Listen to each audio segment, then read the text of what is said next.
Hello, Scott. Yes. Hello, Scott. Hello, Steve. All right. How you guys doing? I take it you can hear me good.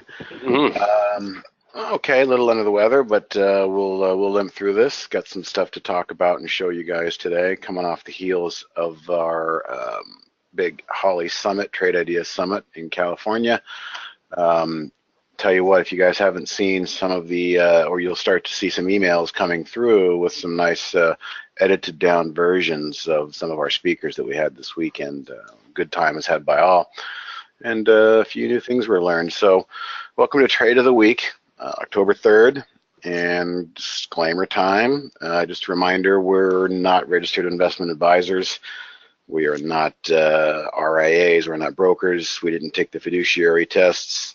So what we're saying is what you're listening to here is a content as service as provider, software as a service provider, and we're a content company, and we're a technology company, and we're going to talk about some of that technology and some of that content today, but by any means it should not be construed as personal financial advice. All right, let's see here. Okay. Not alone with trade ideas. Every day, Monday through Friday, 2 o'clock Eastern, sharp, just like we're doing right now. We have webinars that we open up to the public. And obviously, you're on the mailing list if you're attending the webinar, unless your friend shared a link with you. So we pride ourselves in the customer support experience, the new experience. We recognize that this is a very intensive program, and there's a lot to learn. But what you guys got to remember is you can't learn it all in one night or even 1 week. There's a bit of a learning curve, and these webinars are here to try and help take advantage of that. And lastly, the Friday session, again, we're on our third or fourth month of doing this. Great place for people who just signed up, maybe watched a couple videos, and have come around and not quite had their one-on-one instruction yet, and looking for a little bit of extra advice. Fridays, every Friday, 11 a.m. to 2 p.m., we are available to you guys in the same fashion and format that we are right here, using GoToWebinar and using the question panel as an example. Real quick, Daniel, I see your question. I don't want to get distracted, but I do want to answer your question. What are the advantages of having back testing when you don't know anything about what the numbers mean? That's probably a great topic for Friday. So if you want to come in on Friday, we can start to really dive into back testing and what some of those numbers mean. 11 a.m. to 2 p.m. Hopefully we'll see you there. In addition to that, we have the free trading room. This is Barry Anderson's baby. He's grown this thing to hundreds of people a day. It's a free service, a free website, free chat room, I should say. And free is a great price, especially for a live trading room in which the way Barry runs his, demonstrating in real time using Trade Ideas technology and trading his own account. Additionally, there's a handful of very experienced traders in there that kind of get in there and take the helm in the chat window and talk about what they're doing as well. And also, it's a great place if you got a question, you can go in there and there's a great crowdsource ability to ask a simple question and get a crowdsource type of answer. So going forward, consider that Friday room, the Monday through Friday room is available to you. You don't necessarily always have to wait for the open Friday tech support sessions. Barry's doing a wonderful job in his live trading room, helping people in real time with tech support. And if Barry doesn't jump in, like I said, one of the crowdsourced other people might jump in if they know the answer. People are very helpful in that room. And lastly, what you do not see on this slide is the one-on-one session. Everybody that joins Trade Ideas for at least a 1-month subscription, and remember, Scott is going to come back on and give a promo code at the end of this webinar to help people save 15% off their first month or first year of Trade Ideas. So when you consider that, the one-on-one session is just us and you, nobody else, and that's typically a $99 value if you want to come back and do a second or third session. So with the 15% coupon, 1 month in, a one-on-one session, you're going to know after 30 days how well this program will or will not work for you.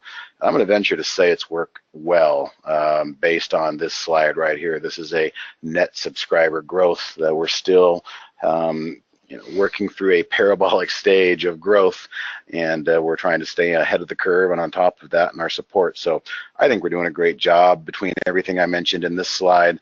Not to mention, you can come into trade-ideas.com any day of the week during the market hours, and in the bottom right corner you'll see an orange chat bubble where you can come in and ask questions and ask either accounting support or tech support, and you have a live person on the other end.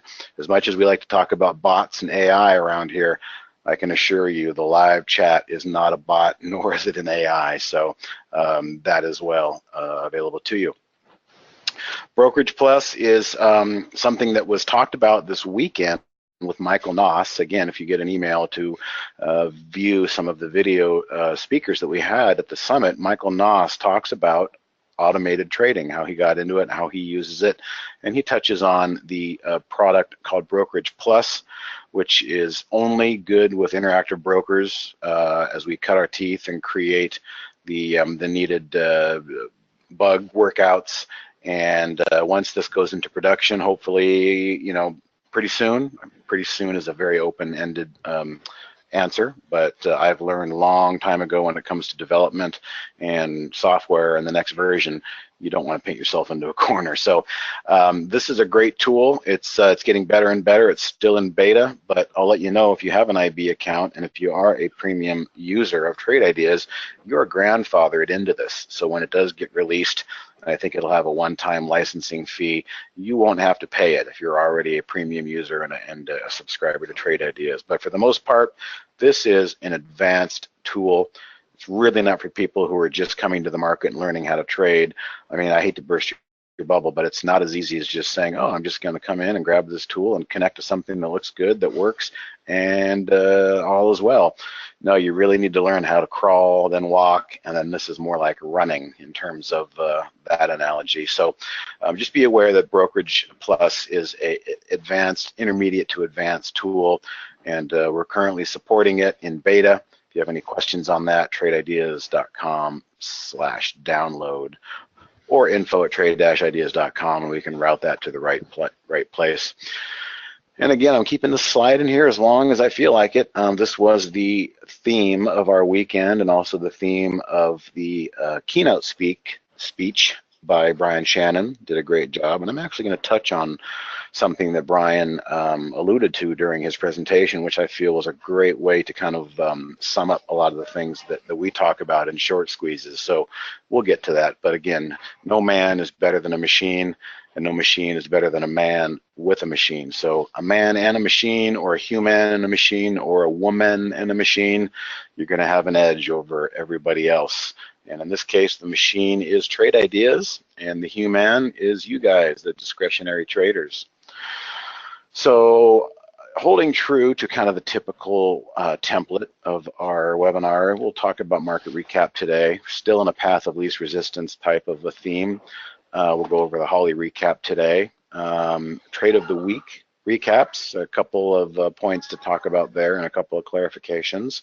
And then as I teased you earlier, there's two types of short squeezes I want to talk about, because a lot of the times we do talk about some of these scans and some of these plays, they have a lot of short squeeze component built into them. And we're trying to take advantage of the short sellers' pain and make that our gain and our opportunity. So I will touch on that as well. I think a sector glance is worth it, since we didn't do that last week. And then, I am going to carve out at least 5 minutes, for some chart requests at the end. So if you've got a chart request, save it until I ask for it, and then we'll grab a few at the end. And it always helps to know if you're currently in it, if you're currently long, currently short, or if you're thinking about getting into it. Any color you can kind of add would certainly help when we get to the chart request. And we always like taking a look at a few different charts and helping people maybe see things that they maybe didn't notice on their own. Looking at charts is not something, again, you learn overnight. Andy and I both have at least 10,000 hours of staring at charts. I can tell you that. Mm-hmm. Trump's favorite term. This I can tell you. Okay.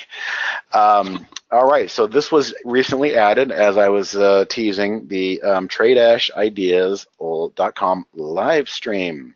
So it's up and running. So Scott put this slide in to let you guys know after this webinar, if you're interested, you can head on over to trade-ideas.com/live stream. It's not been in a final edit yet, so it's kind of basically the raw footage that was the live stream. So it's important to note, if you just fast forward to 18 minutes and 45 seconds, the first speaker will appear in your video screen. So the entire day was recorded, and we'll be coming back in the future with some better chapter arrangements and some more editing. But for those that are eager, that missed it over the weekend, there you go, have at it. Brian Shannon did a great segment. Michael Noss did a great segment on automated trading, and gosh, I can't remember his name. Random Walk was the name of his company. He showed some wonderful data points and how he uses data points. And what I loved about his speech was how he just tunes out CNBC and calls them out for what they are. A lot of misdirection, not always what you think you're seeing. So that's a good one as well. All right, so let's get started. I'll save that for later. And let me bring up my trade ideas. All right, welcome to my desktop.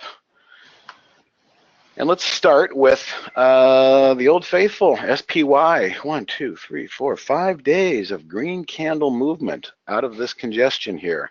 I mean, the coast is definitely still clear for the bulls. The bears are back in their drawing board trying to figure out, how they can get this market to pull back. Well, the answer is they can't get it to do anything. It's not going to pull back until it's ready to pull back. But what we have is kind of, an overbought situation here. 5 days of green. In the intraday, we didn't really start off that well. The intraday was basically right here. We kind of chopped around and went sideways for a good hour and a half, and then slowly started to lift a little bit higher with a nice broad-based rally into the end of the day. So would you jump in here and say it's time to short at all-time highs? Probably not. That would not be a wise move in my decision. So the path of least resistance remains up. However, we are probably approaching a little bit of overbought territory. Might not be too long before we see some sort of a pullback, because if you're trading this market, moving higher, it still is a 3 steps forward and 2 steps backwards process many times. So we don't always want to be that person that jumps in and buys this 5th green candle because we feel like the coast is clear. Market direction and price action is also a game of misdirection. So there's that. The IWM spoke ad nauseum last time we met, that it was trying so hard to break through this barrier here, which was a major resistance level all year. But it did, and it broke through with vigor and has not really looked back. So I had mentioned back on these days, if you've got some things on your short watch list that you're looking at to go long, and they happen to be under $5, you might want to put an extra star next to them to keep an eye on it, because the IWM is the Russell 2000 small cap index. And when this thing gets going, it might start to carry a lot of small caps with it. I'm going to mention something here, and again, it's not a prediction, it's just a mention. It's kind of a trader's almanac, if you will. But typically, in the later stages of a bull run, the sector that takes the lead last, as they say, is the junk stocks. Junk stocks is just another term for the low cap, small cap, under $5 type stocks. So I'm not making a prediction. I'm just trying to plant that seed in your mind that the IWM is having a really nice parabolic blow off here. And in the past, Andy and I have seen many cyclical bull and bear markets. A lot of times we've heard the expression, oh, the junk stocks are rallying, we might be in the 9th inning. So I'm not predicting. I'm still following the path of least resistance, the footprints in the sand, but there you have it. And yeah, Daniel, I'm gonna get to that. Trust me, we're almost there.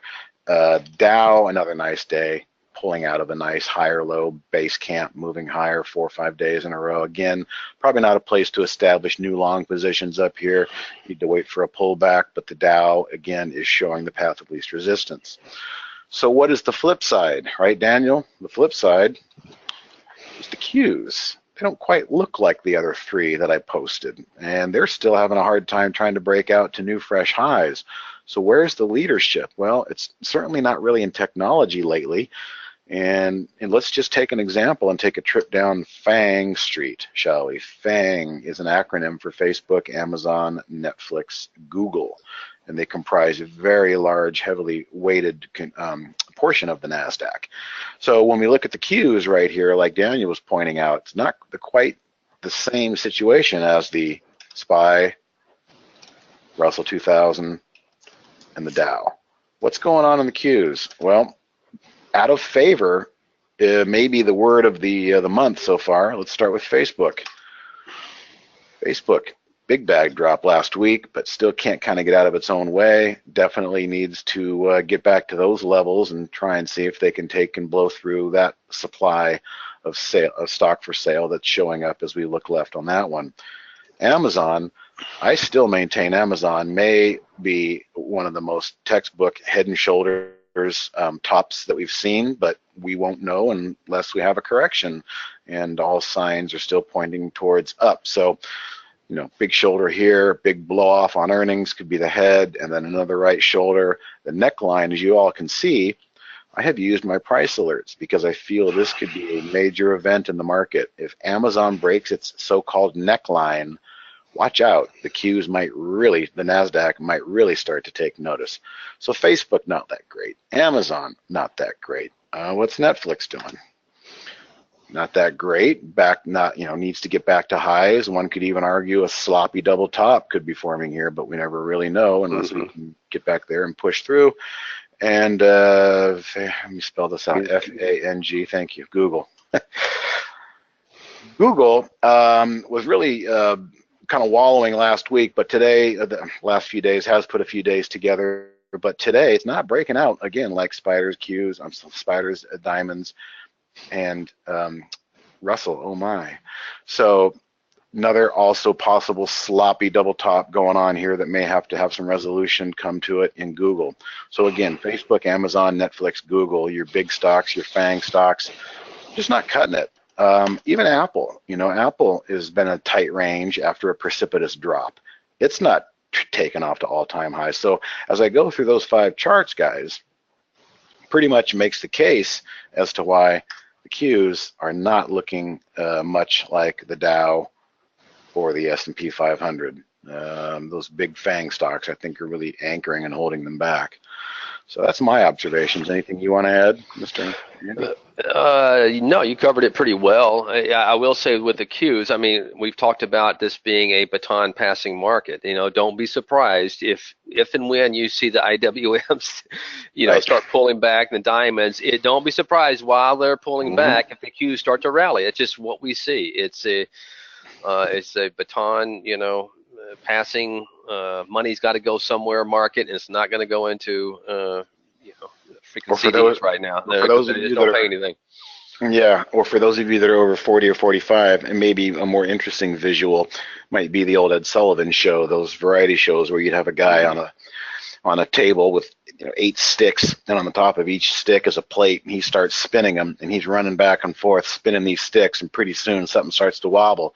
Well, IWM's not wobbling, but the Qs might start doing some wobbling here. And just as a metaphor, like Andy said, the next place to pass the baton could very well be the Qs, assuming we don't have some sort of a 9th inning, you know, junk stock pullback. But again, I'm not trying to make predictions. I'm only interested in the footprints in the sand and the volume of those footprints in the sand. So yeah, Andy makes a good point. Where could the baton be passed next if the bull market continues? Probably the Qs.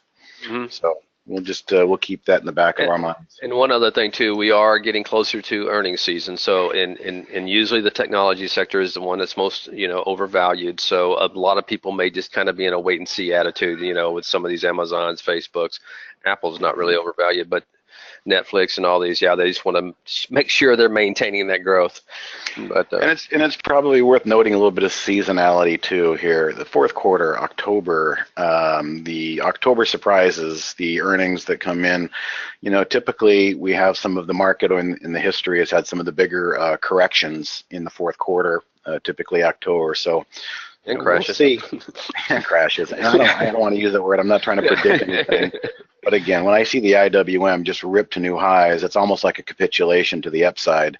There very well could be some give back if And in I fact did notice today, I'm always interested when I see this, but the VIX did not really sell off today as the markets continued people to buy in recover. protection. Yeah, Yeah, look just at did a that. little, yeah, just pretty much flat on the day. So, Sideways. yep. People maybe buying some protection down here in these Mhm. levels. And when you look at the comparison of the SPY moving higher Yeah, all day with the VIX pretty much stationary, a bid sitting in there yeah. and a bid sitting in the VIX means they're buying protection. Maybe what Mhm. they're seeing is a bit of an extended move in the junk stocks, and the Trader's Almanac, like I said, is being dusted off on many trading desks right now. So all right, so that would be that for the market recap and what's happened and transpired in the last week. And just real quickly, by the way, as I stare at this, you guys that are not aware with trade ideas, I just typed in IWM here. Let's say you did want to buy IWM right here at the closing price of 132, 150.32. Well, please notice that these charts now have nice color gradients for you to show you where the downside stop would be based on our logic and AI technology, which has many, many things sprinkled in there in a proprietary fashion. It's not just a number that's pulled out of thin air.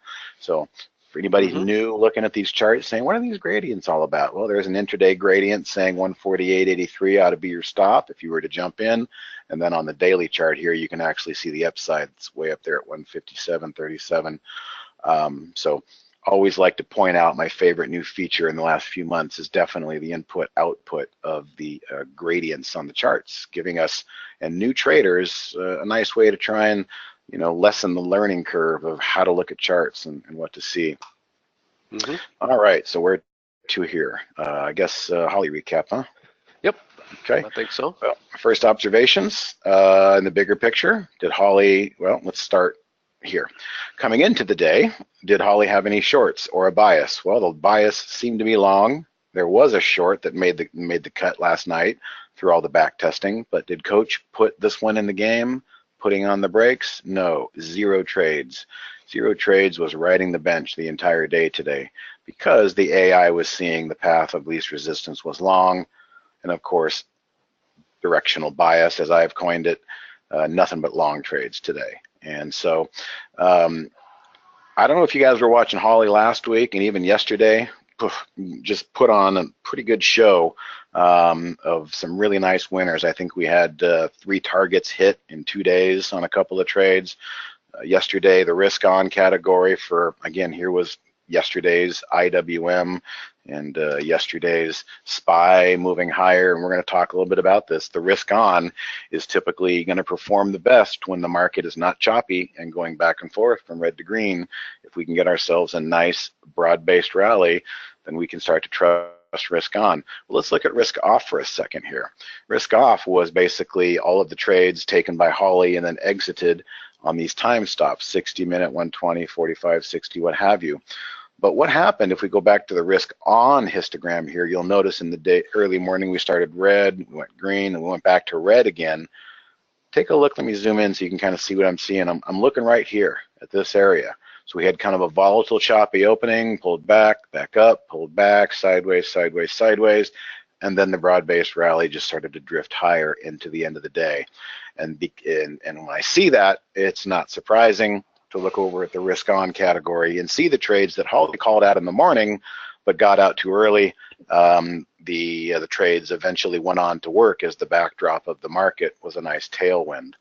So those are some of my observations. Again, I really wanted to highlight that this is textbook. Here's the spiders today, volatile opening, sideways, sideways, and then a nice move higher. Look at how that histogram on the risk on mode kind of follows suit. And for those that don't realize, risk on is just essentially keeping the trade open for the entire day. The value of Holly is in the entry. It's not so much in the exit. It's called a gray box. The exit is much more discretionary based on the user. What's the sector doing? What's the market doing? What's the chart look like? How is it behaving? But the AI does have to get out of all of its trades and have a begin point and an end point.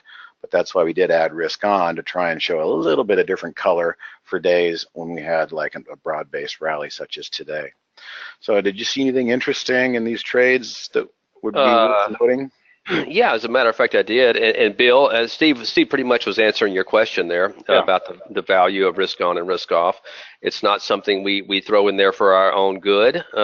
Anytime we published our profits, we do it in risk off mode. But it is a great metric to show you guys so you can follow throughout the day without having to go back and pull up a chart and see where the trade is now. You can sit here and follow Holly's blotter there and just look on your risk on to see if you had held on to the trade, where would the trade be now? So it's a great tool for your benefit is what it is. And it will help you. And when you do have today's days like today where you have a trending market and everything, nothing's really pulling back or going negative, it'll help you to stay in trades. Because honestly, that's how you're going to become a successful trader. It's not going to be jumping in, taking a 20-cent profit here, 15-cent profit here. You're going to have to learn to hold on to these trades longer. Let me just add one thing, if I Sure. could, to help Bill's question. So midday, risk on was showing down here. Button was Mm-hmm. saying risk on is the order of the day. Risk off was pretty much red for the most of the day. So let's say you're in your own trade, maybe a trade that came out that you saw on your own from a different scan. There's still value to look over and say, what's the AI's opinion of how long I might be wanting to hold this stuff today? Well, the AI is telling you the coast seems to be clear for some longer term holds into the close today. So it doesn't necessarily always have to pertain to what's coming through here. This, goes to what you're holding and what you're trading and what you're seeing on your own stuff as well. Mm-hmm. Hopefully that makes sense. Yeah. Sorry to interrupt. Absolutely. No, not at all. Now, honestly, she did have 3 trades a day, and this was rare to have 3 trades where the stops was actually hit. And no, there's no way I would ask you in that JP, the top producer on risk on, oh, it was a risk on day. You should have held that trade even though it went 50 cents lower or something like that than the stop. No. That's a good example of what we call a trade around, though. Maybe if you either do not take it the first time, maybe it's a little bit too early in the morning with you. Maybe you just mark it up right there where the AI entry was, and then if it trades back through there, you can take that trade. Or maybe if you did get stopped out for a 29-cent loser, you can mark it up again, and that's called a trade around, where the odds are still good.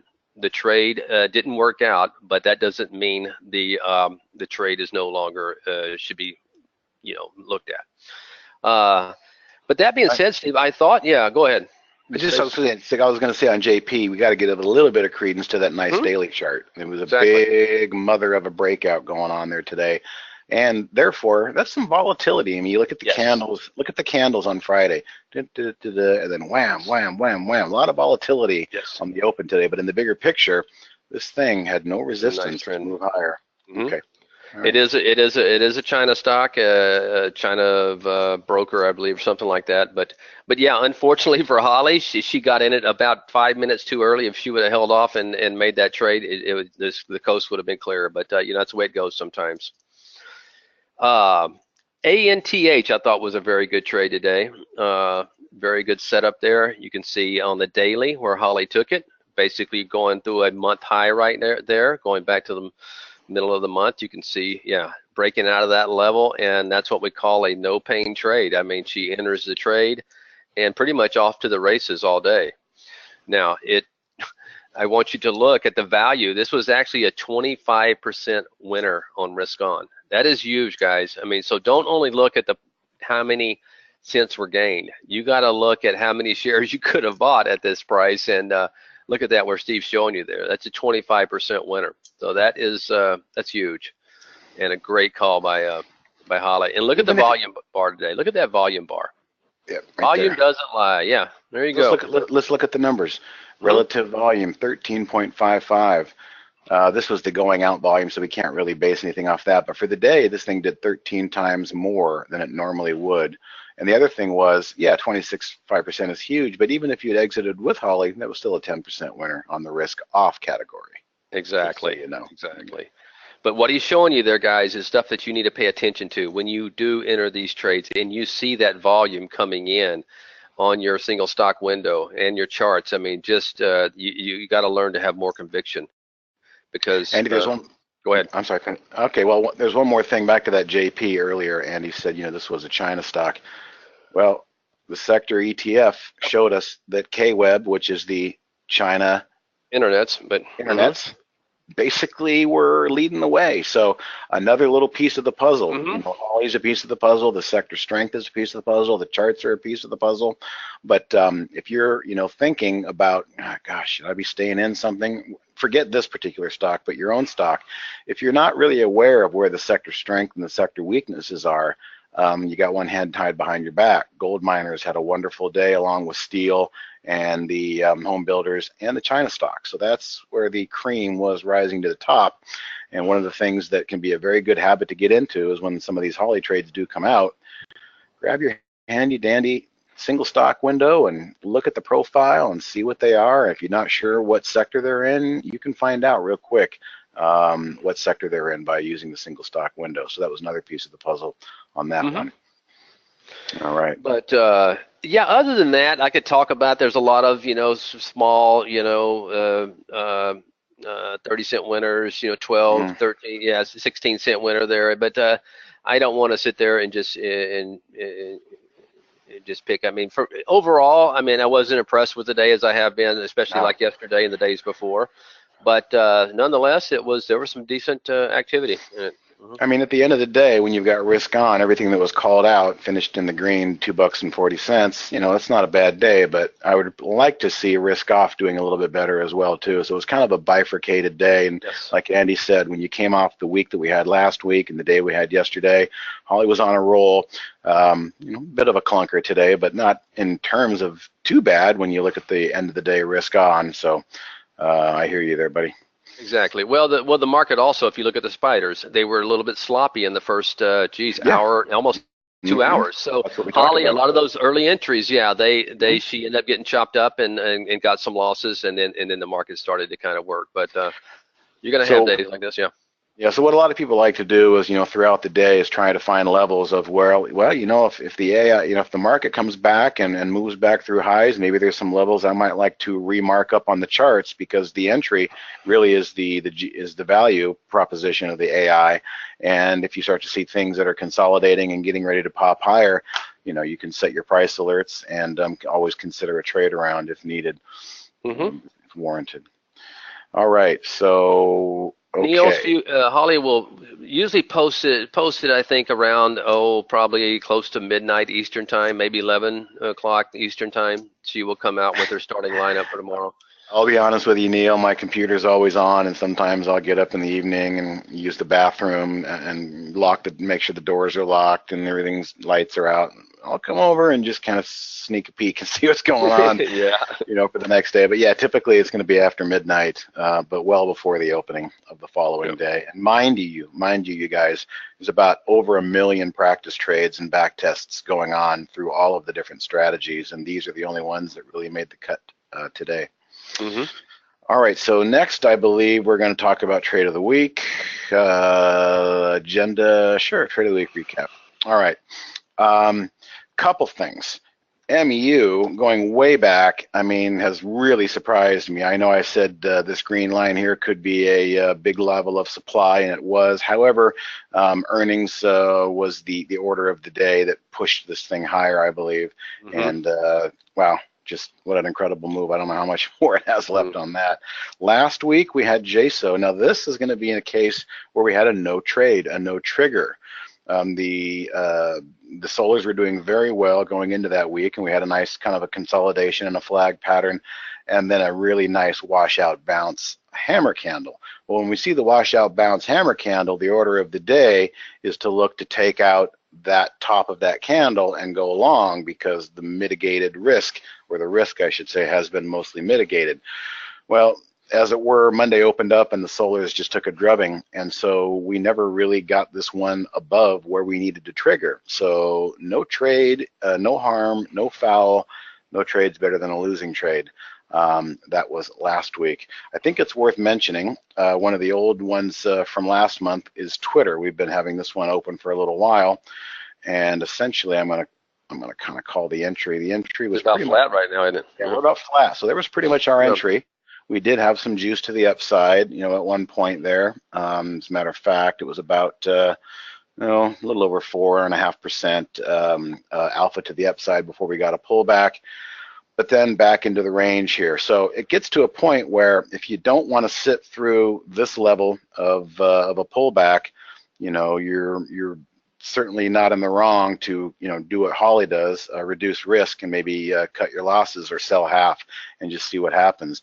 But for the sake of monitoring the trade of the week, the hards and steadfast stop was a technical reason down here at 1639ish. Well, you can see we've kind of about faced this week and put in a couple of really nice days. So, this trade is still technically alive, and we're going to wait and see what happens. Would love to see it get back up and take out the prior high. I'm not lying to you. What I'd actually love to see is for Jeff Bezos over the weekend to buy Twitter and have Amazon take this thing up into the 20s. But that's wishful speculation. You need a crystal ball for that. There was some November 18 calls, a lot of them being bought the other day, so you never know. I'll take a moment for Christopher's question. Do you think the solars took a hit because of the switch from summer to fall? I don't think so. I didn't really delve too deeply into why the solars took a hit, Christopher, so not really sure to put a reason on that. Let's just take a quick look since we're on the topic at TAN. Technicalities, bounce, bounce, more bounce to the ounce right there. So technically, again, like I said, the market's 3 steps forward and 2 steps back, but they did dig in, and hopefully we can get the solars, back up for those that are looking for it. But the JSO trade is no longer active. The idea was to come off this long hammer candle and continue moving forward. No, we didn't get that. We got a lot of ambiguous slop, and the trade has now died. Technically, it's a no trigger trade for the year on the trade of the week recaps. Now that brings me to this week. I want to let you guys know that I was extremely busy all weekend at the Holly Summit. I had 0 time to kind of contribute to the trade of the week. And the way we typically do it is myself, Jamie, Barry, and Andy, and myself, we kind of throw some ideas into the hat. And it comes down to me usually to be the final curator and choose one and come up with the content for it. But I had no time at all this weekend. So Barry took the reins, and he did, kind of what we've all done in the past. Went to the trend change lubricant looking for things that might have a nice short squeeze. And so EVH is the trade of the week. And there's a couple things of note going on here. First off, EVH does have a short float of around 30%. And it got that typical look of falling out of grace, probably from earnings, dipping down here and running the stops and finding no more sellers, and then just kind of bouncing back up. Well, it made perfect sense at these levels, which is basically 1835, these highs going back. The trade did trigger on the first day. This green bar was yesterday, so it was off and running. And a little bit of volatility today. It was actually up 4.5% right here at its zenith today from the opening, or from the trigger point, I should say, then pulled back and then bounced up a little bit. Do note, though, coming soon in our Trade Ideas future releases, this is a developer's version that I'm using. You'll notice this little arrow here says buy. What does that mean? Well, that meant that basically Holly was seeing things of interest on an intraday level back here on this day and participated in this green bar on an intraday buy. And what Barry does and I do and a lot of people do is, things that are of interest that Holly calls out, we try to keep an eye on for another week or 2 weeks going forward, drop them into a watch list or what have you. So not only did we have on the trend change lubricant back here on Thursday and Friday showing EVH looking to make waves to break out to a new 20-day high, and then of course we're leaning on the short float of 30%. That's the extra special sauce that we try to give ourselves confidence with, and get a stock to break out and then hit a second stage Elon Musk rocket like type and continue to push higher using the short covering as that catalyst and that fuel. So if you've ever been in a short squeeze, you kind of know the feeling, do I get out? Do I stay in? But when you've got a lot of people on one side of the lifeboat, 30% is a pretty big number, and you break through a technical level, which Barry did a great job of identifying over the weekend, and he wrote the content himself and submitted it. And he did mention that it was it was of interest to Holly back here on this day, and it was shaping up to look like many of the trades of the week that we have had. At one time, Weight Watchers looked just like this, you guys, and now we have Weight Watchers now. I was talking about back here. So these things, they can move, but it's very early in the process. I'm pleased to see that, we have closed 2 days above our breakout, the green line breakout of 1835. Yesterday a close above, today a close above, hopefully tomorrow a close above. And that's where it starts to get the attention of the 30% short sellers. It says, maybe I need to stand up and quietly beeline for that exit before somebody else fire in this crowded movie theater. So far so good on EVH. Props to Barry for coming up with that one with no help from anybody else this weekend, and we'll see how that one continues. Okay, so that's it for trade of the week. I think I know where I want to go next. Yeah, can we drop the developers version? It's going to be out pretty soon, Bill, in the next beta. In the next beta, I'm almost certain that we'll have these arrows. But the problem with dropping developers versions is we don't want you, Bill, to come back to us tomorrow and say, I got some kind of an error. What's going on? And we're like, oh, geez. Now, we don't want you to become one of our bug squashing developers in beta. We want to wait until we've got it a little bit more stable. Brad already dropped it. That sounds like something Brad would do. So basically, if I get an error, I'm going to be sending those emails to Brad. That's Trust me. And Joe says the arrows are on the beta version right as of now. So if you guys are not sure, go ahead and download the latest beta version on our website on the products page and see for yourself if they're in there. I might be a bit behind speed. It's been a long week, I can tell you that, with the event that we had. All right, so what I want to do is shift into something that Brian Shannon so eloquently explained, and I always knew it to be the case, but I never really knew quite how to express it. And that is when it comes to short squeezes, there are essentially two types of short squeezes, and I would agree with him on that wholeheartedly. It's just a matter of where you kind of want to define those breakpoints. The first of the two, I'm going to pull up Shake Shack. I tweeted Shake Shack back here. I probably still have the slide, but I'm not going to look for it. But basically, this was the line right here. Shake Shack was coming out of a nice double bottom and starting to push through some of this resistance down here. Actually, I think it was more this line right here. That one makes more sense. Let's grab that and delete that. So Shake Shack, as it poked its head above this line, you can see resistance, resistance, resistance, resistance, and then a nice close. What you don't see on the chart, we're down to 52% short the float right now. So over half of the holders in Shake Shack of only 22 million shares, which is not that much, they think this thing's going lower. Well, what I want to first drop on you is a term that I'm going to start using now, and this is a Brian Shannonism. He coined the term. There are two types of short squeezes. First one being knee jerk. And this is what we had. We had a knee-jerk reaction. Shake Shack's still being held by a downtrend. So there may be people up here who got short at this level or even this level, but a technical bounce is not going to be enough to necessarily scare them out. However, the people down here that got short near lows, this technical bounce break above a pivot level with a high short float is probably good in my book for 3 to 5 days. So we're going to call those type of short squeezes knee-jerk short squeeze. And in our mind, we should remember that they may only be good for 3 or 4 or 5 days before the sellers who still feel emboldened up here because they're not out of the money, they can come back in and add to their position, sell the rip. And believe me, when we get into a bear market, you're going to hear us use the word sell the rip all the time. So the short sellers pounded and jumped back on a knee-jerk reaction short squeeze, but still, from 31.90 up to 33, 34, decent 10% move before the knee-jerk reaction short squeeze came to a halt. I'm not exactly sure if this was news. I don't really care, but I wanted to demonstrate what a knee-jerk short squeeze might look like. How is that different from the other one? Well, the other short squeeze is a structural short squeeze in nature.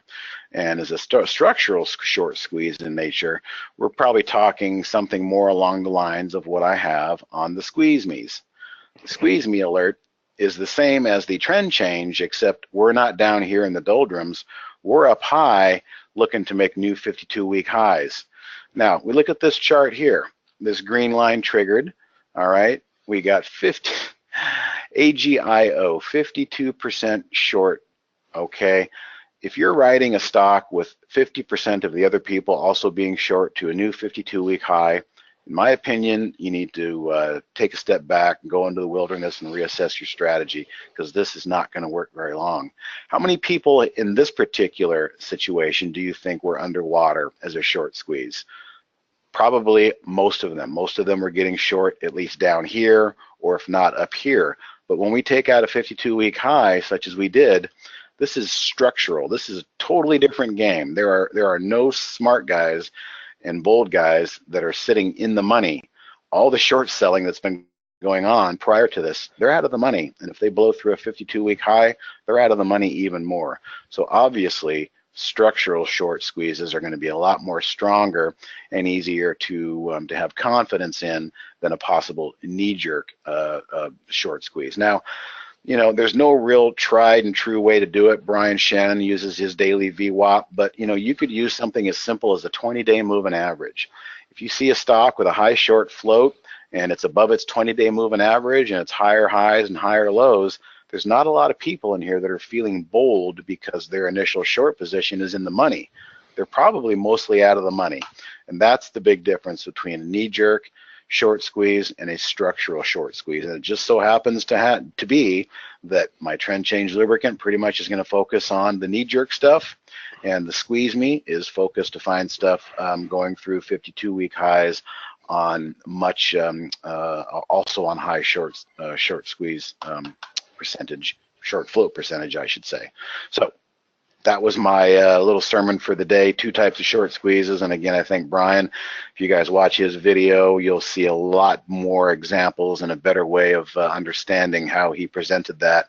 But it just married very well with the trend change lubricant and also the squeeze me, which looks for more structural short squeezes. All right, go ahead and send in a couple of stock charts. Maybe we'll take 3 to 5 depending upon the time. Take a quick question here. Is there a short float default option on the channel bar? There is a short squeeze channel, and actually squeeze me I believe is on the short squeeze channel. Where is the short squeeze channel? Andy, I haven't seen it. Fundamentals, active metals, infrastructure Go options. higher up. Here it is, short squeeze. It was near the top. For some reason, I thought it was near the bottom. That's answer number 1, the first part of my answer. There is a channel where you can explore the short squeezes.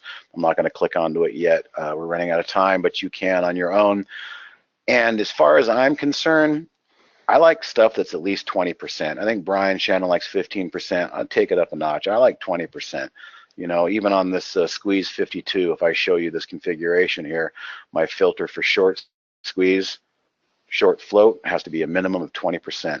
So anything above 20% is where it starts to get interesting. If you got 8%, 11% short float, it's just not enough liquid fuel, in my opinion, for a second stage rocket to take advantage of a short squeeze. So I think that was your question. Yes, Randy, you got yourself a channel there. And what else? Okay, so let's start doing. You got time for a couple more symbols. A couple have come in. If you guys want to send in another 2 or 3, we can work with these. All right, and then again, it helps to know if you're long, short, thinking about it, or if you're in it or not. FTR, I believe that's the first symbol that came through, FTR for Daniel. All right, it looks like it's trying to find a base.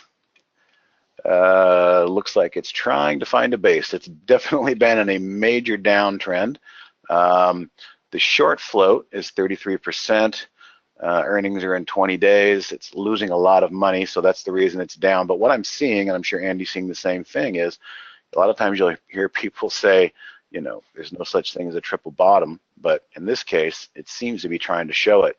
So this is your drop dead point here, 1165. If it can build on that, I would be interested. Well, as it is, look at this profit target here on the current levels. It's looking left. It's looking at resistance here, the close there, the top of that wick there, the bottom of that wick there. So there's some meaning here to this level, this profit level on the gradient. So what I'm going to say is I would probably just use that level right there and set, if you're not in the position, you could set that as kind of a knee-jerk short squeeze potential, where maybe it does squeeze for a few days and pops up to here and you're in and you're out. Like Andy and I call it swing scalping. It's not a full swing trade, it's more of a swing scalp. So to answer your question, FTR could be setting up for a knee-jerk short squeeze. Where we are right now, we're pretty much in no man's land. We're between the two lines that I've shown you. So I don't know what your situation is. If you're thinking about getting long, if you are long, this is your stop point down here. If you do push through on good volume, maybe you want to add to it and let it run for a day or two and see if you can get a knee-jerk reaction. You will see some resistance come in here at these levels. So those are kind of the levels that make sense to us on FTR, but big downtrend for a long time. I mean, this thing was, go ahead. And I just wanted to add, it's really very easy to get excited when oh man, if I can get this thing back here and it goes back to where it was. But be careful when when they're in a death march like that. And I don't look at very many fundamentals, but there's a few I do look at, and one of them I can see it on Steve's screen right there is the current debt of $17 billion. And look at their cash. When you get a cash to debt ratio like that, I mean, well, it can really be a death knell. The dry ships is a good example of a stock with that. Thank you. Yeah, those are widow makers. They might pop. They might pop, and then the very next day you're going to hear they raise a new shelf offering. They're diluting their stock even more. So that's why a lot of times you really got to be careful to hang on to some of those pops too long, because they might be just getting a little bit of help from some of their friends so they can get the price up and then get a favorable secondary offering. Okay. That was one chart. EVTC, just watching, not in it. Thank you, Christopher. EVTC. Saw that coming through some, no, I'm thinking of something else. Grab the wrong one there.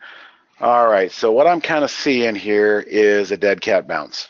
I'm seeing a dead cat bounce, and the trade ideas risk management is showing us this is where you probably wouldn't want to have this thing long too far above this blue gradient, because that's where the sellers pretty much stepped in last time.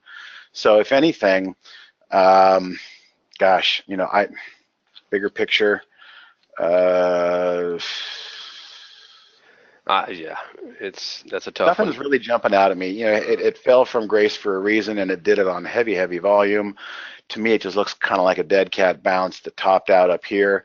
Nice bottoming tail today, but I'm not really feeling anything either way with conviction on that one. I'm sorry, Christopher. All right. XXII, and this person is long. Hey, Josh. Nice to meet you this weekend, if that was the same Josh. XXII, not bad. We're in an uptrend. Higher highs, higher lows. 22nd century group short float, no real structural short squeeze potential. You said you were long at, let's take a look at where you're long. Okay, 267. So you're above the smart stop. So right off the bat, your entry is basically right here. I think you probably could use that smart stop as your downside, and then just say your prayers, live clean, and hopefully the bigger picture here, which is higher highs and higher lows, will continue, and this little double tweezers bottom here will build as a nice base camp for you. And if you've got some patience, maybe this thing will kind of leak higher. But take a look, pretty obvious. Your upside is up there around 330, 334. All right, time for a couple more. ZYNE, if that's better for public consumption, looking to go long. Okay, we'll make this our last one, Zine. Okay, we're seeing the beginnings of something. Can anybody maybe chime in and let me know that you've heard me webinar after webinar talk about how certain types of patterns can be fractal. What type of pattern might this be? Anybody care to guess? Maybe we don't have a lot of regulars in here today. Thank you, David. Yes. You did a great job. The horseshoe pattern, the gap up, the attempt to fill the gap, and mind you, it bounced exactly where it should have. Prior resistance became current support. So the gap up gave some back, profit taking, but then the buyers stepped in right here, and now it's starting to move up. If it continues to move higher and actually take that out, well, you got yourself a full-fledged horseshoe move. It's a U-shaped pattern. So we're kind of in between, in no man's land on that right now. I think as you had said, you're not in it now. Okay, well, maybe, just maybe, Josh, you could consider buying a quarter position. And that's just enough to get your attention, get it on the radar, and get you watching it every half an hour and watching the action. And if nothing happens and if it just kind of dwindles down, then so be it. You cut it if it breaks this line down here. But again, I said start with a starter position, maybe a third or a quarter position. But where you Steve, really, hold on just a minute. This is a biotech, so you want to be careful. yeah, Yeah, yeah. you want to be, and something made it fall from grace earlier, so I don't know if there's maybe hope of like this Mm-hmm. gap up you saw the other day, maybe hope of a drug coming. I don't know. It's got to be careful with something like that, you know. Good point. Thank you for reminding. That's the only caveat that I give to swing Mhm. trading is don't try not to get too married to biotechs. But something happened here. You know, Mhm. it's up to you to go and research it. And the up arrow. What is the up arrow showing us? Well, the up That's the arrow Holly shows us call. it was a call today. And as a Where's matter it? of fact, we forgot to talk about that one. Yeah. Bing. Thank you. There it is. There was the Holly call today. Mhm. Nice movement up and then drifted higher into the range. So Yep. Nowhere Holly near the brought to stop. your attention. Nice day trade. Looking at this level right here, the high of that red candle, what does that look like on a 15-minute chart? Okay, there it is right there. I want to adjust it. So if this level can be taken out here, you know, for a day trade, that might get interesting. We gapped up and then it fell down. So it looks like it's approaching. You know, maybe you could put a little bit on the radar, and if it does break above this level right here, maybe you could add to it again. But Andy's right. You know, when you're going to hold biotechs overnight, unless you really know what's going on and you have a lot of trust, and you also have the notion that you're adding a little extra risk than normal by holding biotechs overnight, you know, you're okay with it. But as far as a day trade in the future, you know, maybe setting a price alert right there. I'm just going to say Holly 2.0. I say that sometimes when a Holly trade comes out and I want to continue to watch it. That could be an interesting day trade if it breaks back above, which is essentially this candle on the day right there, because that's where it opened up and fell. Okay, Mhm. that's it. I'm Yep. talked out. I'm sorry, guys. Yeah. I gave you all I had. Scott, come on in. I'll bring the slide deck back on, and we can talk about some ideas to help people save some money and whatnot. Yeah, sounds great. So Gotcha. Steve already mentioned that we have the recording of the um, Sunday event. We had a Trade Ideas Summit, the search for the Holy Grail on Sunday. It was fantastic. Everyone, check it out. We have the whole thing up for free for now, and you can get there from trade-ideas.com/livestream. Should forward to the blog where it also has all the time codes for the events because it is the entire day. So you can just navigate right to each speaker's time and hear them. Lots of great speakers. Brian Shannon was great. We had two panels in the morning and in the afternoon, and they were really lively and interesting. Very different styles of trading being talked about. So do check it out. It's free to check out. So is our podcast. Talk about more free content that helps traders learn. Just subscribe. Go to your favorite podcast application, whether it's iTunes or whatever you use, and search for Trade Ideas Podcast. It'll come right up. You can even go to Google and type that in.